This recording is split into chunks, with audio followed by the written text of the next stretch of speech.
high-ranking bank executive walks into a branch she oversees and is treated like a problem.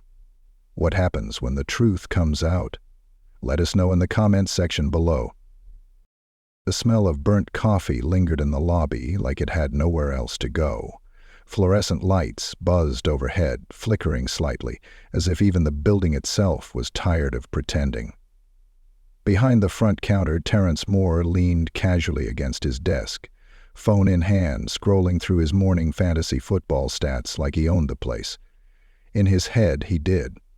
Regional numbers had been good lately, and upper management hadn't shown face in weeks. That gave him a certain swagger, a certain bite when he barked orders or stared too long at the women who worked under him. The glass doors whispered open. She didn't look like much. Worn jeans, plain black hoodie, natural curls pulled back in a low bun, no jewelry, no heels, not even a watch. She carried a tote bag, the kind you'd expect from a grocery store giveaway, and her eyes scanned the lobby like she hadn't been there before. No one looked up, not the teller, not the receptionist, not Terrence. At first, "Excuse me," Stella said, her voice soft but clear. "I need to speak with a loan officer." That got Terrence's attention. He lowered his phone just enough to see her. Brown skin, maybe mid-40s, no makeup. She didn't carry herself like she belonged, not here, not in this part of town. This was the Lincoln Heights branch, marble floors, high-value clients, top-tier service. She was dressed like someone needing a second chance, not someone who gave them. He stood up slowly, fixing his tie as he approached, flashing the kind of smile that looked more like teeth than warmth. "Ma'am," he said, "this branch is currently only processing loan applications by appointment. Did you schedule one?" "No, I was in the area. Thought I could walk in." He looked her up and down. "This isn't really a walk-in kind of bank." "I understand that. I was hoping to speak with someone anyway, just a few questions about a small business line of credit." A smirk played at the corner of his mouth.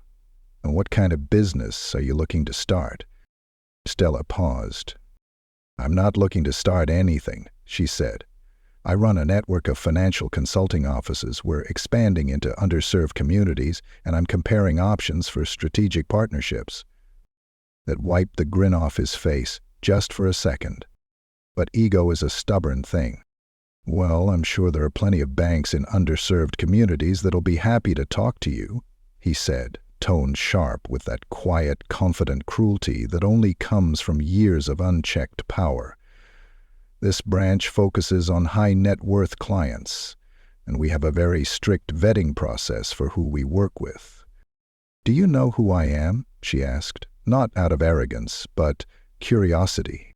"I know you're not on my calendar," he replied. "That's all I need to know." He motioned toward the doors like she was a child who'd wandered in from the wrong playground.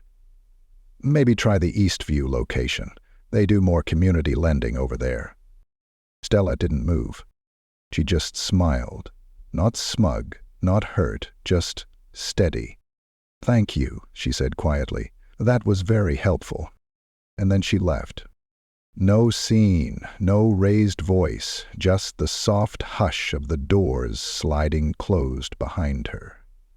The front teller, a young Latina woman named Gloria, shifted uncomfortably.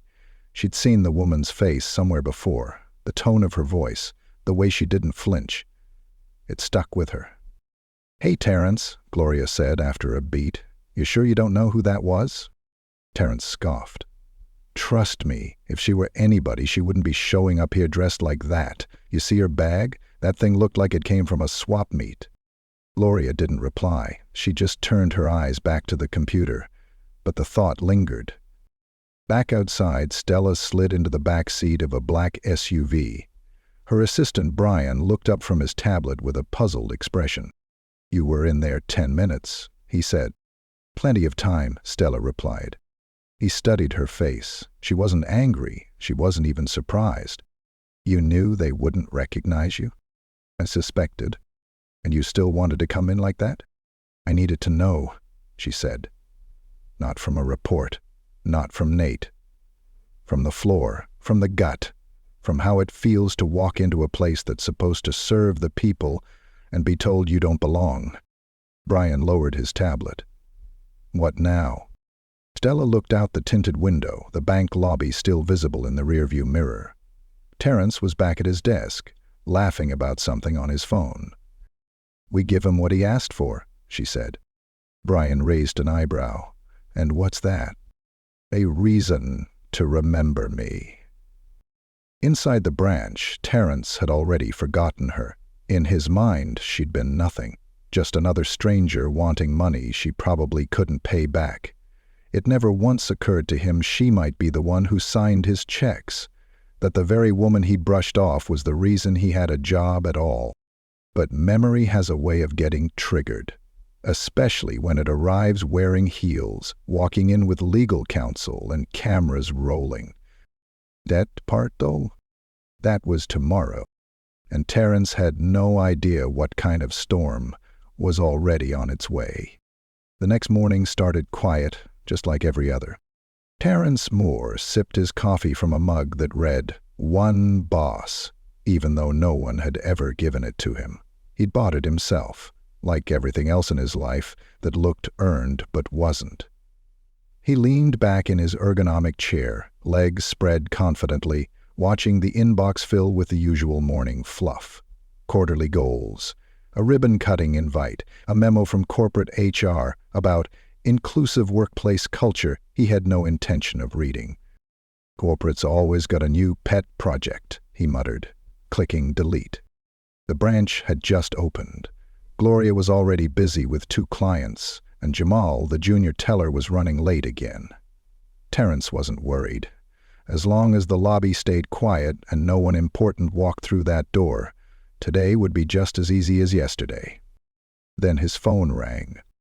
It wasn't internal, no extension, just unknown caller blinking in bold, black letters. He answered with the slick confidence of someone who thought they were untouchable. Terrence Moore. There was a pause, then a voice, calm, clipped, and efficient. Please remain at the branch. A team from central office will be arriving within the hour. Terrence straightened up slightly. Sorry, who is this? Click. No answer. No explanation. The line went dead. He glanced around the office, nerves prickling up his neck, but forced himself to relax. He'd been through surprise audits before. Maybe compliance was doing another silent test. They liked to catch people off guard, shake things up. But something felt off. He sent Gloria a text. Heads up, Central coming in, look sharp. 48 minutes later, they arrived. 4 people stepped through the glass doors, 2 in navy suits, 1 in heels and a blood-red pantsuit that screamed authority. The 4th held a camera, not subtle, not hidden, recording from the moment they walked in. Everyone in the lobby froze. Terrence stepped out from his office, already smiling, hand outstretched. Morning, folks. Didn't know y'all were coming by today. Everything all right? The woman in the red suit didn't smile back. She reached into her bag and pulled out a tablet. I'm Renee Fulton, Corporate Affairs Office of the CEO. We're here under direct instruction from Ms. Stella Wilson. The name hit Terrence like a slap.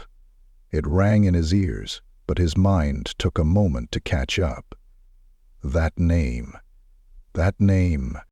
He blinked. Then blinked again. I'm sorry, Stella, who? Stella Wilson, Renee repeated. Chief Executive Officer. Continental First Bank. You met her yesterday. Terrence's mouth opened slightly, then closed. His brain scanned back.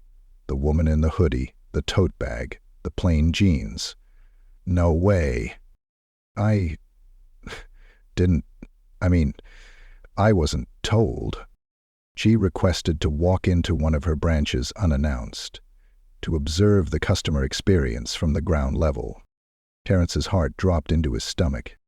The woman he'd dismissed, the one he'd turned away, the one he mocked. That was her? His throat went dry. He tried to speak, but the words came out tangled. I didn't know. She didn't identify herself. Renee didn't blink. She didn't have to. Gloria stood frozen behind the counter, hands shaking. Jamal, who had arrived 15 minutes earlier with his tie askew and half a breakfast burrito in his mouth, dropped it on the floor without noticing. Effective immediately, Renee continued, this branch will undergo a top-down review of personnel, culture, and procedural alignment with company values. There will be interviews, recordings, document audits. If you are found to be out of alignment with our mission, you will be removed. But we hit every metric this quarter, Terrence stammered. This isn't about numbers, Renee said, her voice ice. This is about how you treat people. The man with the camera panned slowly across the room. You may step back into your office now, she added. We'll call on you shortly. Terrence obeyed without thinking. His feet moved before his brain caught up. Inside, he closed the door and sank into his chair. Sweat bloomed under his arms. He stared at the photo on his desk, him shaking hands with a local city councilman, framed with a cheap gold trim like it meant something. The certificate on the wall said Branch Manager of the Year 2022. It looked ridiculous now. His mind was reeling. She was the CEO. How could he not have known? Hadn't he seen her name on memos, on plaques? Maybe, but he never read them, not really. Just assumed it was a man or someone old and white, someone who walked in with a briefcase and an ego. Not a black woman in jeans. He opened his browser, typed Stella Wilson into the company portal. Her bio popped up instantly, photo and all. He stared at the image on his screen, her hair pulled back in the same low bun from yesterday. Her eyes calm, intelligent, focused. He'd looked her dead in the face and dismissed her like she was nothing. The knock on his door made him jump.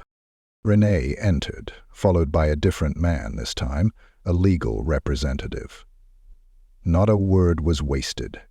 They asked about past hiring practices, promotions, client treatment, patterns in loan approval, notes on internal behavior reports, especially complaints that had magically gone quiet.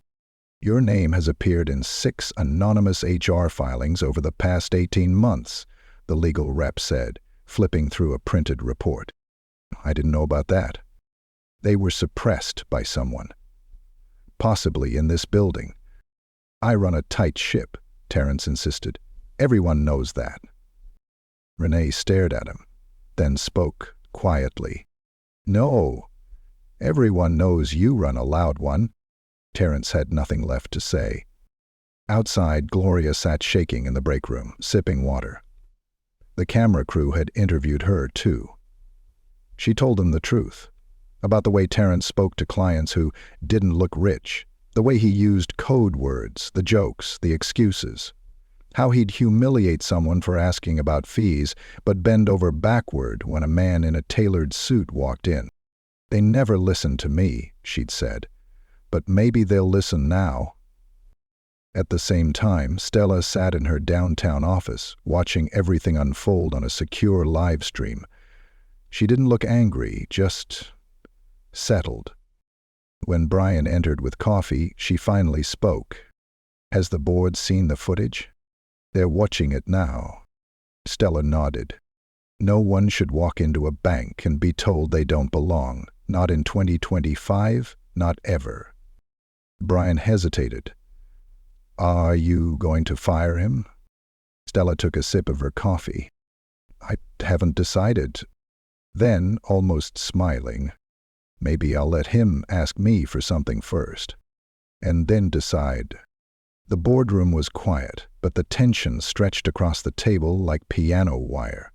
On one end, Stella Wilson sat poised, her face lit only by the glow of the large monitor on the wall behind her. The playback paused on the exact frame she'd been waiting for. Terrence, standing stiff in his cheap suit, arms crossed, as he dismissed her for the second time that day. That's the moment, she said without looking away. That's when he decided who I was. Around her, the other board members sat in stunned silence. Not one of them had interrupted the video, not even during the part where Terrence asked her if she could afford to repay a loan. It wasn't just condescending. It was a reflection of everything Stella had spent her entire career trying to undo. She turned off the video and finally looked up. Any questions? There were none. Only Nate Ricks, the regional VP and one of the few men in the room who knew better than to speak too quickly, leaned forward. "Do you want us to move for immediate dismissal?" he asked. Stella tapped her fingers once, then twice, against the table. "I want him to walk back in that branch tomorrow, sit in the chair, breathe in that air, and know that every eye in that building is watching him." "Why?" someone asked. "Why not fire him now and be done with it?" "Because right now he still thinks he's in control," Stella said. "He needs to feel what it's like when that illusion gets stripped away." Slowly. There was silence again. Stella stood, gathered her notes, and paused before leaving the room. "Sometimes the best punishment," she said calmly, "is making someone face the weight of their own reflection." Downstairs, Terrence was sitting in a borrowed office, staring at a wall with no pictures, no plaques. His phone was locked. His inbox had been suspended. He wasn't told if he was fired, wasn't told if he was safe, only that, pending next steps, he was to remain available. The worst kind of limbo. The one where you feel every second crawl across your skin like a warning. He stared at the walls, the dull beige paint chipping at the edges, and realized, for the first time, how quiet a building can feel when no one looks at you with respect. He tried to think back, tried to piece together if there was ever a time he'd treated a walk-in client with full dignity if they didn't look the part. He wanted to tell himself he had. He wanted to believe he'd been fair, but the truth scratched at his mind. He remembered the jokes he made at Jamal's expense, the way he'd talk over Gloria like she wasn't even there, the little digs, the laughter that always seemed to come after someone felt smaller. He wanted to throw up. Across town, Stella sat in a small neighborhood cafe on East 79th, the kind of place she used to bring her daughter after school, back before the world decided her time wasn't hers anymore. The booths were torn. The tea tasted like tap water, but the energy in the room was warm, real. People called each other by name. The manager brought her a cup without her asking. "Still like it with lemon and no sugar?" Stella smiled. "You still remember?" "Of course," he said. "You don't forget your first local celebrity." Stella chuckled. "That's generous." "No," he said, serious now. "You're what people around here tell their daughters about." She looked down at the tea, steam curling like a soft whisper. "If only they knew what I walked into yesterday." The manager sat across from her briefly, wiping his hands on a towel. "They will," he said, "soon enough." At the same time, Nate walked into the Lincoln Heights branch. The air inside felt different already, colder, uncertain. Gloria was at the front, her posture tight, her voice softer than usual. She looked up and straightened immediately. "Mr. Riggs," she said. "Is Terrence in?" She nodded, then hesitated. "Sir, a lot of us are worried. We don't know what's happening. The clients noticed the suits, the camera guy. Everyone's been asking questions." Nate softened. He'd been in the corporate world long enough to learn that power doesn't always come from position. It comes from presence. And Gloria had presence, even in her fear. "Change is coming," he said gently. "You're not in trouble. In fact, you might be more important than you know." He walked back to the temporary office and opened the door without knocking. Terrence was standing. Nate closed the door behind him. "Do you know why I'm here?" he asked. Terrence nodded. "To fire me." Nate raised an eyebrow. "Do you think you should be fired?" Terrence hesitated. "I think I should be held accountable." "That's not the same thing." "No," Terrence admitted, "but it's honest." Nate sat down, folding his hands. "I'm not here to fire you. I'm here to ask you a question." Terrence looked confused. "What question?" If you could sit across from Stella Wilson right now, knowing what you know, what would you say? Terence swallowed, thought, then spoke slowly. I'd tell her I'm sorry. That I didn't see her. Not just her face. I mean who she is, what she's done, what she's carried. I'd tell her I was wrong to make assumptions, that I let power make me lazy and pride make me stupid. Nate didn't respond right away. He stood, walked toward the window and looked out over the parking lot. Funny, he said. That's almost exactly what she predicted you'd say. Terence blinked. She said that? Nate turned. No, but she knew it.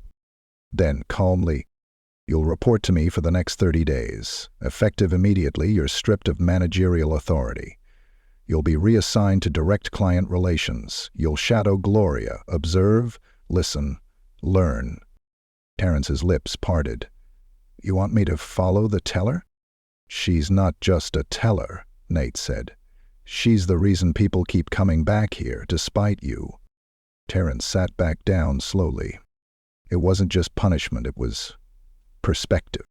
Nate turned toward the door, but before leaving, he paused.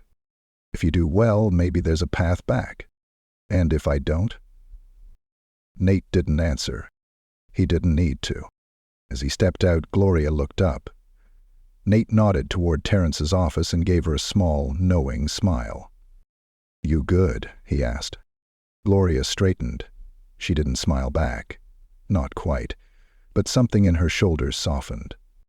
Yeah, she said. I think I am now. Across town, in the same cafe, Stella glanced at the time and pulled out her phone. Her daughter Jade had just sent her a text. Saw the news, that the branch review was you. Proud of you, Mom. Stella smiled. Sometimes change didn't start with a press release. It started with one person, finally saying, I see you. I was wrong, and I want to do better. And maybe, just maybe, that was enough to begin. It was exactly 1 week later when the brass plaque with Terence Moore's name came off the office door. Not because he'd been fired, not yet at least, but because the door no longer belonged to him. He sat outside it now, sharing a cubicle with the same junior staff he used to bark at for using the wrong tone with customers. No walls, no privacy, just a swivel chair, a screen, and the new reality of being humbled in plain view. And just across from him, guiding a client through mortgage options with the calm grace of someone who actually listened, was Gloria. He watched her work, watched the way she spoke without rushing, how she offered bottled water before forms, how she never made anyone feel small for asking simple questions. It stung, not because she was better than he thought, but because he'd always known. He just didn't care. Not until now. That morning, Stella walked into the branch again. This time, heads turned. Not because she dressed differently, she wore a crisp navy blouse and black slacks, nothing flashy, but because people knew. There was no mistaking her, no ignoring her. Even the clients seemed to pause when they saw her, sensing someone important had just stepped inside. But Stella didn't strut. She didn't announce herself or demand attention. She moved like she always had. Quiet, steady, powerful, without force. Nate flanked her, carrying a folder but staying a step behind. This was her moment. Gloria met her first. They locked eyes. Stella smiled. Good morning, Gloria. Good morning, Ms. Wilson, Gloria replied, then quickly corrected herself. Stella. Stella leaned on the counter lightly. You holding up okay? Gloria glanced around at the cameras, the managers, the new attention. It's been a week, she said, but yeah, I think I'm getting used to people finally listening. Stella's eyes softened. Keep speaking, loudly if you have to. Behind her, Terence stood. He wasn't sure why, instinct maybe. He hovered by the cubicle divider, unsure if he was even allowed to approach. When Stella turned and saw him, she didn't flinch. She didn't make a scene. She simply nodded once. Terence. Ms. Wilson, you have something you want to say? He nodded slowly. I do, if you're willing. She motioned toward a small conference room nearby. He followed her in, the glass walls keeping everything visible. Nate stayed out, giving them privacy without distance. Terence sat, nervously clasping his hands. I'm not going to waste your time, he began. You gave me a position I didn't deserve, and when you tested my character, I failed, not just professionally, as a man. Stella said nothing.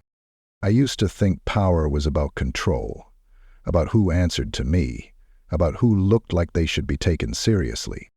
He swallowed. But you didn't need to raise your voice or flash credentials. You just stood there. And I didn't see you.